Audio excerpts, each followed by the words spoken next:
Jasmine, तारा और Mayank college में एक दूसरे के दोस्त बने थे। उनके कॉलेज का फाइनल ईयर चल रहा था।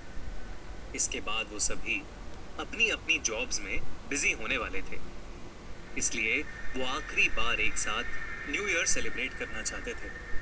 उन चारों ने डिसाइड किया कि वो इस न्यू ईयर्स ईव पर एक क्लब में जाएंगे और एक यादगार पार्टी करेंगे।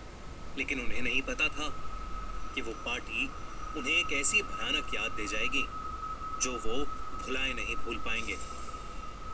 क्लब में बज रहे गानों पर डांस करते करते सुयश को छोड़कर बाकी सभी ने बहुत ज्यादा शराब पी ली थी। जैस्मिन ने तो इतनी पी ली थी कि शराब के नशे में उससे सीधा खड़ा भी नहीं हुआ जा रहा था। रात बहुत हो चुकी थी। क्योंकि सुयश ने शराब नहीं पी थी, इसलिए उसने बाकी सभी को घर ले जाने की रिस्पॉन्सिबिलिटी उठाई। उसने सबको जैसे तैसे करके गाड़ी में बिठाया। गाड़ी की फ्रंट सीट पर मयंक बैठा था और पीछे जैस्मिन और तारा। शराब पीने की वजह से वो तीनों ही अपने होशो आवाज में नहीं थे। तभी अचानक गाड़ी चलाते हुए सुयश की नजर पीछे की सीट पर गई और वो अचानक सुन्न पड़ गया। उसने देखा कि जैस्मिन और तारा के बीचों बीच एक लड़की बैठी हुई थी। सुयश की नजरें उस लड़की से मिली तो उस लड़की की आंखों से अचानक खून के आंसू निकलने लगे। ये देखते ही सुयश घबरा उठा और गाड़ी का स्टीयरिंग एक तरफ घूम गया। सुयश ने जैसे तैसे करके गाड़ी संभाली और एक जगह आकर गाड़ी रोक दी। उस लड़की को देखकर सुयश की रूह कांप गई थी। जब सुयश ने वापस पीछे मुड़कर देखा तो वो लड़की गाड़ी में नहीं थी। सुयश ने अपने बगल में बैठे मयंक को नींद से उठाया और उससे कहा कि पिछली सीट पर कोई बैठा हुआ था। मयंक ने पीछे मुड़कर देखा तो वहां जैस्मिन और तारा के अलावा कोई भी नहीं था।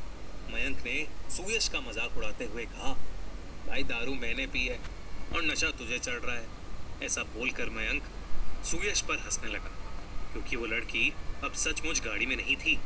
सुयश को भी लगने लगा कि शायद वो उसका वहम ही था और वो वापस गाड़ी चलाने लगा। तभी जैस्मिन को होश आया और उसने कहा कि उसे चक्कर आ रहे हैं। सुयश ने गाड़ी साइड में लगाई और जैस्मिन को उतार कर गाड़ी से बाहर ले गया। जैस्मिन ने गाड़ी से उतरते ही उल्टी कर दी। उल्टी करने के बाद सुयश ने मयंक को आवाज देकर पानी की बोतल मांगी और कुछ ही सेकंड्स में सुयश के पैरों के पास एक पानी की बोतल रोल करते हुए आ गई। सुयश ने उस बोतल को उठाया और मुड़कर देखा तो मयंक और तारा गाड़ी में ही सो रहे थे। सुयश सोचने लगा कि मयंक और तारा गाड़ी में सो रहे हैं तो आखिर वो बोतल किसने उसकी ओर फेंकी थी। पर जैस्मिन की हालत ठीक नहीं लग रही थी तो सुयश ने फटाफट से वो बोतल जैस्मिन को दे दी। सुयश को अब कुछ तो अजीब लग रहा था। बस वो जल्दी से जल्दी घर पहुंचना चाहता था।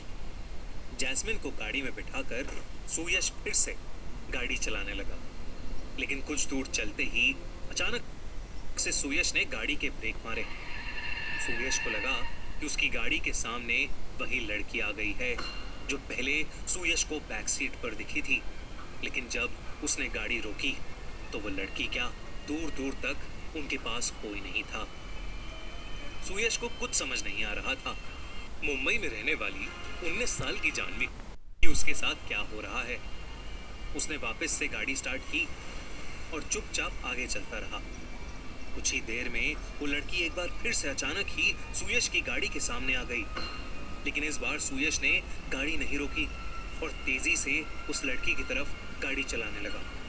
देखते ही देखते सुयश की गाड़ी उस लड़की के आर पार हो गई।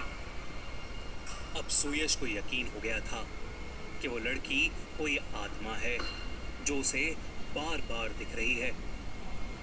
सुयश ने गाड़ी की स्पीड और तेज कर दी क्योंकि वो अब बस घर पहुंचना चाहता था।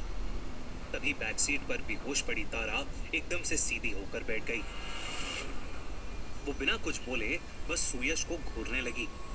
सुयश की नजर जब तारा पर गई तो सुयश ने उसका नाम पुकारकर उससे बात करने की कोशिश भी की, पर तारा मानो सुन्न होकर बस उसे घूरे ही जा रही थी। तभी तारा एक अजीब सी आवाज में कुछ बड़बड़ाने लगी। सुयश डर के मारे मयंक को उठाने की कोशिश करने लगा, पर मयंक होश में ही नहीं आ रहा था। देखते ही देखते तारा के चेहरे का रंग बदलने लगा। उसका चेहरा सफेद पड़ने लगा और तारा अपना सर गाड़ी की विंडो पर जोर जोर से मारने लगी। इतनी जोर से कि उसके सर से खून निकलना शुरू हो गया था। तारा बिल्कुल पागल हो चुकी थी और सुयश को कुछ भी समझ नहीं आ रहा था। सुयश के अलावा और कोई भी होश में नहीं था।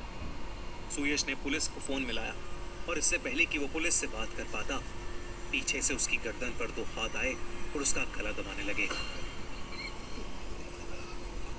सुयश का कंट्रोल गाड़ी से हट गया और गाड़ी सीधा जाकर एक पेड़ से टकरा गई। सुयश को जब होश आया तो वो एक हॉस्पिटल में था। उसी रूम के बेड पर मयंक भी लेटा हुआ था।